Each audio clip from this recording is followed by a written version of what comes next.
Olá, seja bem-vindo ao nosso canal mais uma vez aqui. Você sabe que a sua opinião é muito importante para nós, para que a gente possa tratar a respeito de livros contemporâneos ou clássicos, de autores independentes ou autores conhecidíssimos, sobre editora, sobre editar um livro, sobre formas de estudo e de leitura. Você sabe que aquilo que você quiser saber, traz para mim um assunto que a gente conversa em conjunto e com isso todos nós aprendemos para que o mundo se torne um lugar melhor. Este é o nosso objetivo como ser humano. Bom, em primeiro lugar, antes de começar, peço por favor que se inscreva no nosso canal e deixe um like se gostar do vídeo. Por favor, isso me ajuda muito no engajamento.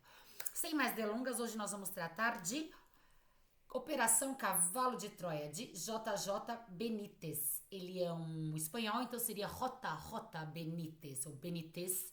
E Operação Cavalo de Troia tem a ver com o nome da operação que foi feita pelo governo americano, através dos seus órgãos mais secretos, que tem a ver com o Exército, Marinha, Aeronáutica, FBI, CIA, tudo que você sabe que pode acontecer lá dentro e que nós aqui, pobres mortais, não ficamos sabendo, não é? Neste caso aqui, o J. Benítez jura de pé junto que o Major, que é o personagem que ele trata, entregou para ele esses diários. Entregou não, eu já falo melhor. Mas que realmente esse Major vivenciou essa situação. E que não tem nenhuma ficção não, que é tudo verdade. Aí você pergunta, meu Deus, será mesmo? O JJ Benítez tem uns 70 e poucos anos hoje, será que ele continuaria mentindo? Não sei que tipo de contrato ele fez, não sei que tipo de crença ele tem.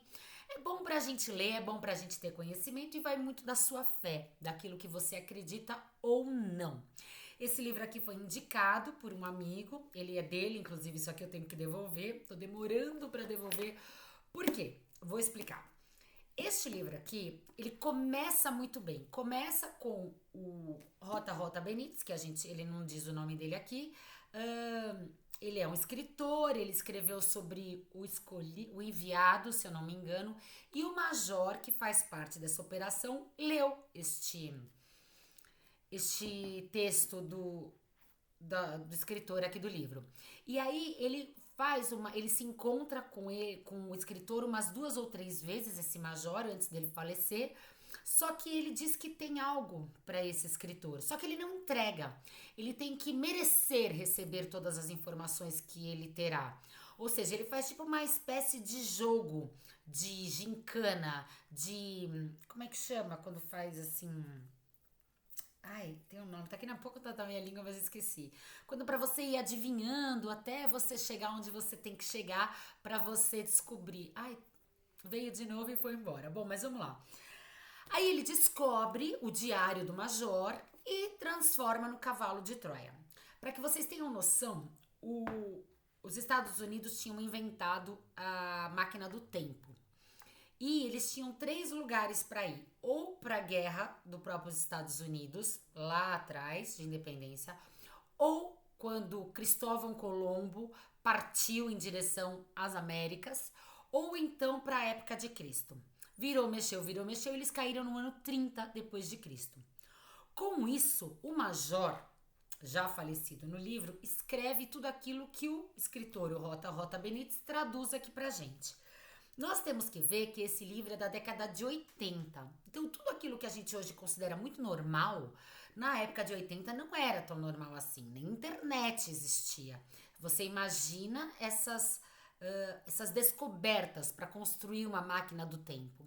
E aqui ele não simplesmente fala construir uma máquina do tempo, ele dá todos os pareceres, todas as informações necessárias para que quem entende do assunto, que no caso não sou eu, esteja a par convincente, esteja ali falando, não, é verdade, olha só, ele juntou uma coisa com a outra e deu aquilo, deu um grau, como é que ele ia se alimentar, como é que a máquina ia para lá, como é que ia deixar de ser visível, o que que ele ia usar, como é que ele podia retornar, tudo isso é dito aqui.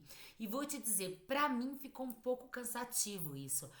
Eu cheguei pro meu amigo, pro Giba, que me emprestou isso aqui, falei pra ele, se o autor tivesse colocado um anexo, um apenso com a parte tecnológica, a parte da ficção científica, a história ficaria muito mais gostosa. Aí o Giba me contou que ele fez isso nos outros livros.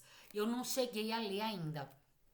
Mas aqui tá no meio da história. E a história é tão legal, ela é tão cativante, você tanto quer saber que essa parte tecnológica cansa, esgota e você meio que se desestimula. Então, pra mim, o livro poderia ser menor, sem tantos detalhes em relação a isso, mas ao mesmo tempo eu entendo o autor, ele quis dar um ar de veracidade àquela situação, então ele precisou detalhar toda a operação para que as pessoas tivessem ciência que aquilo realmente era verdadeiro, não era só obra da sua imaginação. E Operação Cavalo de Troia são 13 volumes, se eu não me engano. Ele trata do assunto a fundo mesmo. Já no primeiro aqui você já se depara com a vida, crucificação, a paixão de Cristo e a ressurreição, a assunção. Eu que gosto muito desse tipo de história, que gosto muito de Maria Madalena, estudo sobre ela, posso dizer que mexeu comigo. E eu venho de uma família cristã, uma família católica. Eu não sou mais católica. Eu me considero uma espiritualista. Sou estudante de física quântica, acredito em Deus acima de tudo e acredito em Cristo também. Acredito na existência de Jesus Cristo. Mas não acredito na versão católica, na versão que passam pra gente. Mas sim acredito numa versão que tem a ver comigo. Eu já fui católica, já fui espírita, estudei 10 anos o kardecismo e hoje considero que eu tenho uma relação com Jesus e com Deus muito mais íntima do que as religiões poderiam me dar. Mas isso é meu, é de mim. Vai saber em relação a vocês, cada um com a sua crença. Eu respeito todas da melhor maneira. Veja, já fui católica, já fui espírita, respeito as outras religiões que eu nem conheço. E isso me fez ter uma visão muito dolorida daqui, porque mostra o flagelo de Jesus detalhadamente.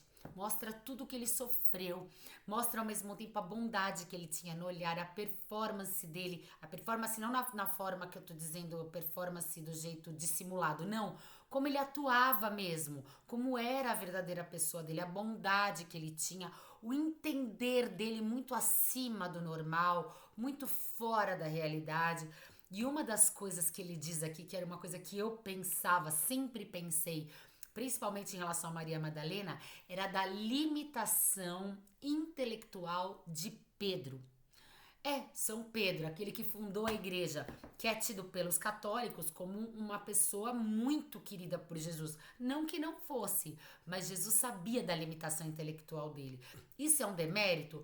Até que não, porque fazia parte daquela época, ninguém estudava muito. Além do que, a sociedade tinha uma conotação muito machista, e Pedro não foi diferente disso. Então ele era meio a boiada da sociedade, sabe? Que tinha aquele contexto social.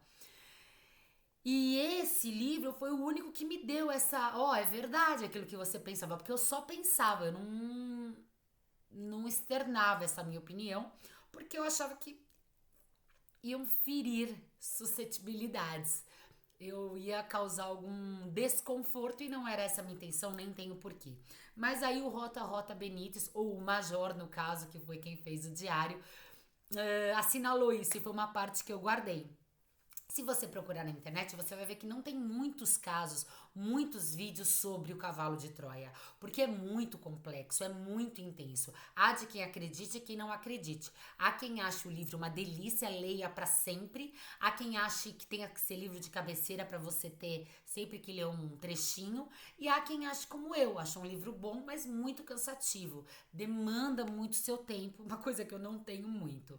No entanto, não podemos deixar de olhar para a importância desse livro em relação tanto à ficção científica quanto ao próprio detalhamento do flagelo de Jesus, assim como a sua assunção, quando ele morreu e depois ele voltou a aparecer. E o Major presenciou tudo isso e ele fez com que o escritor aqui fosse atrás e conseguisse esse diário e pudesse transcrever para que nós ficássemos sabendo mais a fundo, sem tanto uma lição bíblica. Mesmo porque os 4 evangelhos escolhidos, que é Marcos, Mateus, Lucas e João, são atribuídos a eles, mas não necessariamente tenham sido escritos por eles. Porque naquela época era muito difícil as pessoas saberem escrever. A gente olha com os nossos olhos para o passado, né? Não é bem assim, não. Era muito difícil ter como escrever, onde escrever, ter as sinapses cerebrais para fazer a escrita. Então, eles são atribuídos a tais pessoas. E esses 4 evangelhos foram escolhidos num concílio da Bíblia. 200 anos depois, 500 anos depois, não foi uma coisa rápida, não foi uma coisa simples. Então a gente não sabe nem se foram eles mesmos que escreveram, nem se eles sabiam que os 4 iam ser os evangelistas. Basta você crer naquilo que você crer, tá certo. Aquilo que você vier a acreditar, tá certo. Então, não tem erro nenhum. Existem outros evangelhos, os apócrifos, os que foram achados em Nag Hammadi, posteriormente agora no século XX. Então, assim, tem vários evangelhos que contrastam com estes aqui. Esses aqui, Marcos e Mateus, são praticamente cópia um do outro. Lucas tem um pouco de diferença e o João é o mais... a incógnita, seria assim, porque ele fala a respeito de umas situações que não foram tratadas antes. Bom, mas tirando a religião de lado, tudo que tem aqui são informações bíblicas, com um pouco mais de detalhe, com um pouco mais de emoção, um pouco mais de sentimento, que ele fez muito bem. Eu terei que ler os outros ainda para poder fazer a resenha dos demais. Agora, eu tenho uma dúvida. Por que será que ainda algo tão especial como esse livro, que trata de um assunto que sobrevive a eras, não virou filme? Por que será? Vocês sabem que a CIA, o FBI e tal, eles invadem muito a parte de Hollywood, de fazer os filmes. O que eles querem que apareça, o que não pode aparecer, o que eles consideram louvável, o que eles não consideram, o que pode ser dito agora, o que só pode ser dito depois. Eles têm muito esse controle sobre Hollywood. E é claro que todo mundo respeita, né, o governo.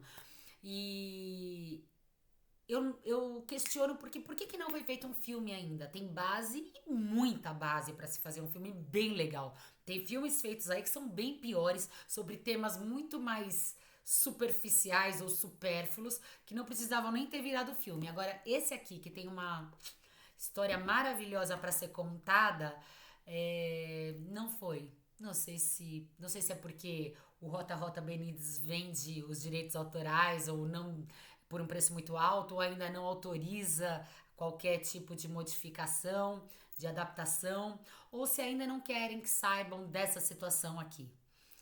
Que eu saiba, o Rota Benítez está vivo, não sofreu nenhum tipo de perseguição e escreveu mais 13 volumes.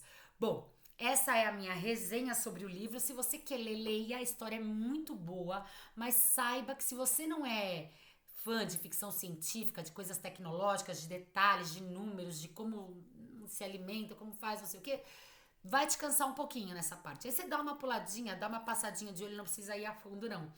Ou então, se você gosta, este é o livro para você. Se você já leu, deixa aqui para mim sua opinião. Se você leu todos ou alguns deles, também quero saber. E se você leu, eu quero saber o que você achou. Cansativo, bom, verdadeiro, falso, imaginativo, criativo? O que você achou do Cavalo de Troia? Tô esperando a sua opinião. Quero que você não esqueça de deixar o like, porque isso me ajuda no engajamento. E se você acha que é relevante esse tema, por favor, compartilhe este vídeo. Desde já, muito obrigada por você estar aqui comigo. Até mais.